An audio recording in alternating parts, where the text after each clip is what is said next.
Olá, bem-vindos e bem-vindas a mais essa nossa conversa. Hoje a gente mergulha em Mercy in Motion, do Fred J. Morales, e ele já começa assim jogando uma questão interessante, né? Ele fala que existe um problema com a misericórdia. Exato. Aparentemente, a nossa ideia de que a gente merece as coisas, ou que no fundo a gente é bom, sabe?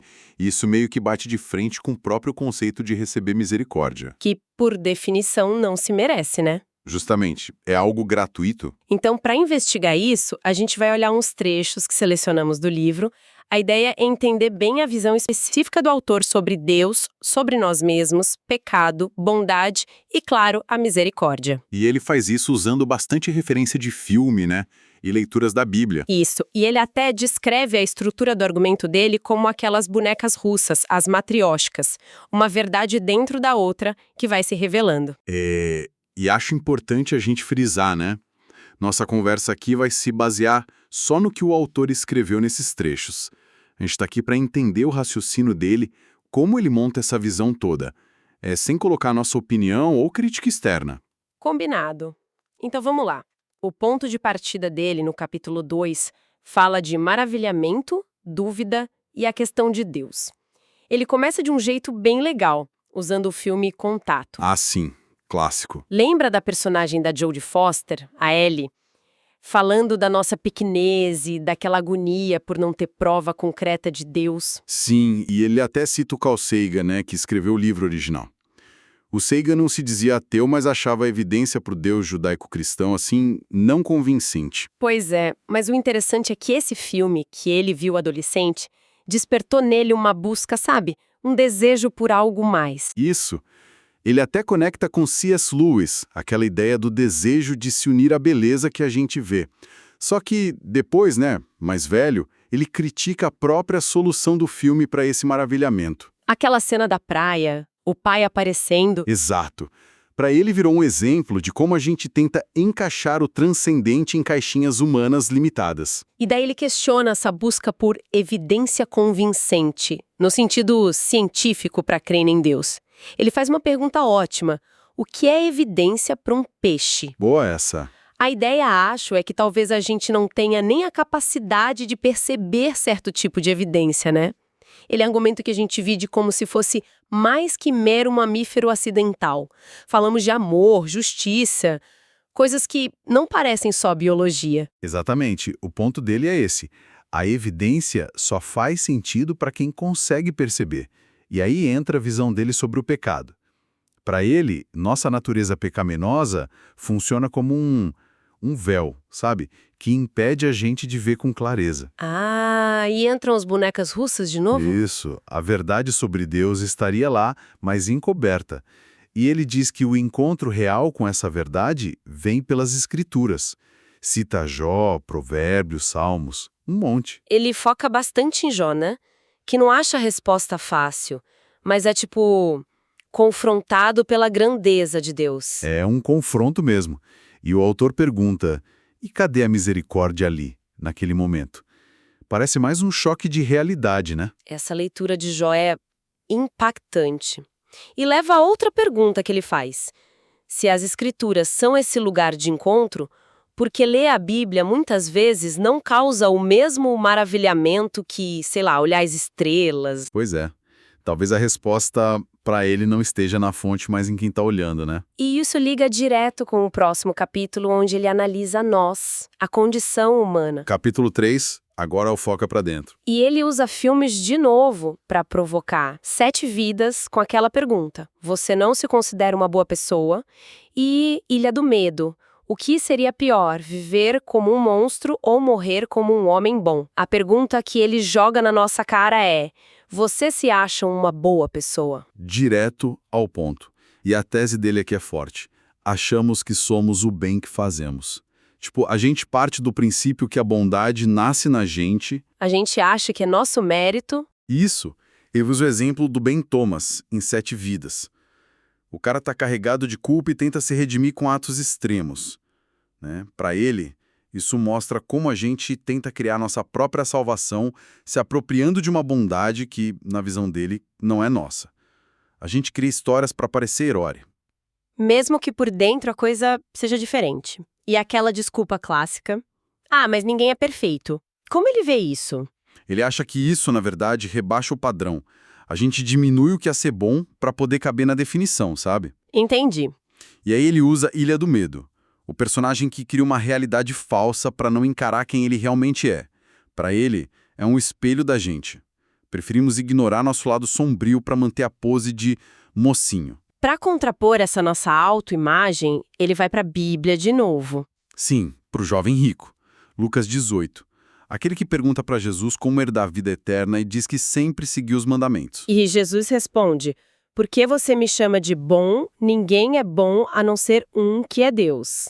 Para ele, Jesus está corrigindo a base do pensamento do jovem. E o nosso também.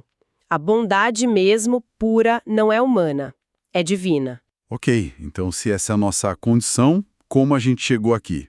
Aí ele fala da queda, né? Gênesis. Exato, para explicar a origem dessa desconexão toda.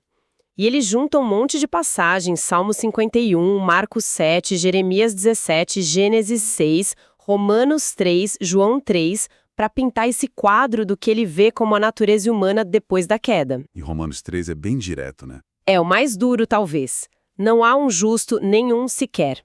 Para ele não tem exceção. E a conclusão óbvia, dentro dessa lógica, é que a gente precisa de ajuda externa, de um salvador. Ele cita Marcos. Não são os sãos que precisam de médico, mas os doentes. Eu não vim chamar justos, mas pecadores. Se a gente está doente, precisa de médico. Faz sentido. A necessidade de salvação parte do princípio que a gente está perdido. Essa visão bem crítica da nossa natureza leva para o capítulo 4. Ali ele diz que a gente interpreta mal a realidade. Usa a metáfora do ovo e a galinha. Aplicada à existência, né? Deus ou o universo, quem veio primeiro. E cita James Bond de novo. Spectre, sem tempo para morrer. Para mostrar como a gente estaria meio perdido sem entender o jogo todo. A pergunta é: qual é a real por trás do que a gente vê? O argumento é, a criação parece apontar para um criador bom, inteligente. Mas aí tem o mal, o sofrimento. Isso parece contradizer um Deus que é todo-poderoso e amoroso. Fica um paradoxo. E a metáfora de Spectre, da pipa no furacão? Ele usa para dizer que somos assim, pegos em forças maiores, achando que controlamos algo, mas na verdade estamos à deriva, sem sacar dinâmica real. E a fala de sem tempo para morrer? Você não sabe o que é isso. Serve para reforçar essa ideia de uma realidade oculta. E é aí que ele introduz um conceito-chave, graça em comum. Graça em comum, o que é isso exatamente? A ideia, citando João, Salmos, Tiago, é que todo bem, toda beleza, ordem, a própria vida que a gente experimenta, não vem da gente nem do acaso. É Deus sustentando tudo, ativamente, a cada segundo. Nossa, mesmo com a queda e tudo? Mesmo assim.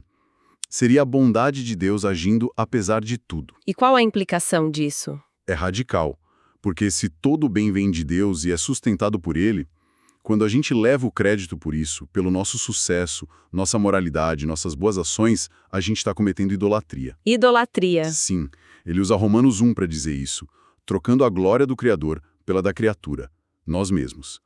Isso nos torna, na visão dele, testemunhas não confiáveis da realidade. Nossa percepção fica distorcida por esse desejo de ser o centro, a fonte. Se somos testemunhas não confiáveis e tomamos o crédito, como isso funciona na prática? Isso nos leva para o capítulo 5, dos ovos mexidos, embaralhando a verdade. Isso.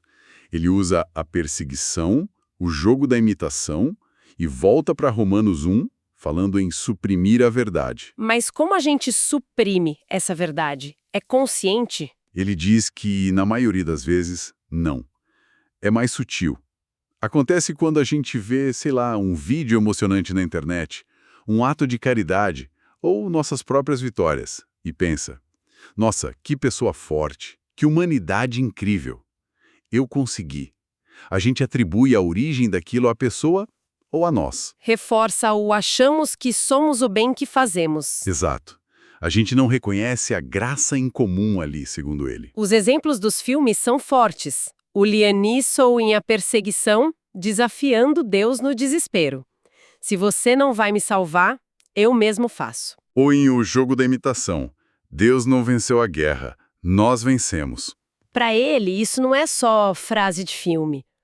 Captura uma atitude nossa, levar o crédito na vitória e culpar Deus ou a ausência dele na derrota e no sofrimento. E como essas narrativas se formam na nossa cabeça? Ele descreve um processo quase psicológico. Começa com um desejo de sentir algo, propósito, sentido, valor. Aí a gente se agarra a histórias. Ele cita exemplos pessoais dele, né? Sim. Clipe de série, músicas. Isso. Histórias que confirmam ou que a gente é bom por natureza, ou que a gente é vítima de um Deus injusto ou das circunstâncias. A gente usa o bem que falta ou que a gente perdeu como argumento para se justificar e acusar Deus. E a conclusão disso é parecida com a anterior. Achamos que somos o bem que sentimos. A gente quer os presentes, amor, segurança, felicidade, mas não quer o doador, não quer depender dele. Uau! O cenário que ele pinta é bem desafiador, crítico mesmo da nossa condição. E diante disso tudo, qual é a saída? A solução, as boas novas que ele traz no final. Capítulo 6, Epílogo em cor. Ele cita Hugo, aquele desejo de ter um propósito, de não ser peça extra. Mas logo diz, não é sobre você.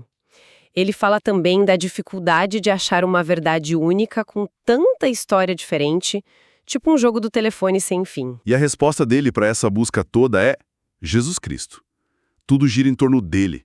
Ele usa João 1, Colossenses 1, Hebreus 1 para mostrar Jesus como o centro de tudo, a imagem de Deus, a chave para entender a realidade. E responde aquela pergunta, Deus pode se fazer conhecido? Sim.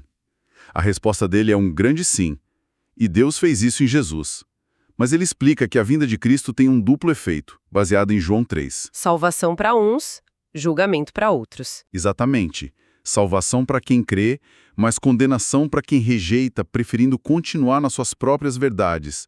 Ele volta a citar Romanos 3 sobre o pecado universal e Romanos 1 sobre as consequências de negar a verdade sobre Deus. É aí que a misericórdia volta com tudo como a boa notícia. Isso. É a resposta para quem se reconhece naquele diagnóstico que ele fez antes. Pecador, precisando de ajuda. Ele até cita a frase favorita dele de A Paixão de Cristo. Veja, mãe, eu faço novas todas as coisas. Essa promessa de renovação total. Isso seria a misericórdia em ação. E como isso funciona na prática para quem crê? Na visão dele, os que creem se tornam vasos de misericórdia. É uma citação de Romanos 9. Não porque eles se tornaram bons por si, mas porque foram alcançados pela misericórdia de Deus. Uma misericórdia que custou caro, né? Pela teologia dele? Sim, comprada pela morte e ressurreição de Cristo. Ele cita Romanos 6, o salário do pecado é a morte, mas o dom gratuito de Deus é a vida eterna, e 1 Coríntios 15. Cristo morreu por nossos pecados e ressuscitou. O chamado final dele é bem direto. Corra para Cristo. E ele resume tudo naquela frase do epílogo. Jesus é o meu bem. Que significa para ele, Deus é a fonte de todo o bem que existe. E Jesus é a manifestação disso, a salvação, e o único jeito de se reconectar com essa fonte. Cita João 14,6, eu sou o caminho, a verdade e a vida. E a conclusão final dele é: Jesus é Deus, a afirmação central do cristianismo. Foi intenso mesmo mergulhar nesse raciocínio do Fred Morales. Recapitulando rapidinho. Ele começa com o nosso problema com a misericórdia, ligado à nossa mania de achar que merecemos as coisas e que somos bons.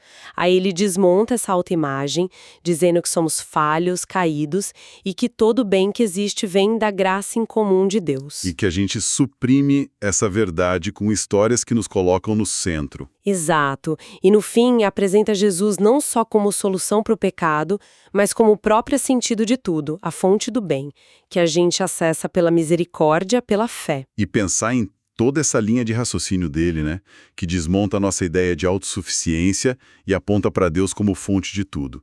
Isso deixa uma questão no ar. Ele argumenta muito que a gente interpreta mal a realidade porque toma para si o crédito pelo bem que, segundo ele, é Deus quem sustenta. Se a gente levasse essa ideia a sério por um instante, como seria mudar essa perspectiva? Como seria reconhecer uma dependência fundamental, em vez da nossa suposta autonomia? Como isso mudaria o jeito que a gente vê nossas vitórias pessoais, ou até o progresso da sociedade, as coisas que a gente constrói junto. Reconhecer dependência em vez de autonomia? Nossa, realmente, dá o que pensar, né? Como isso mudaria a nossa visão de mundo? Fica aí a reflexão. Olá!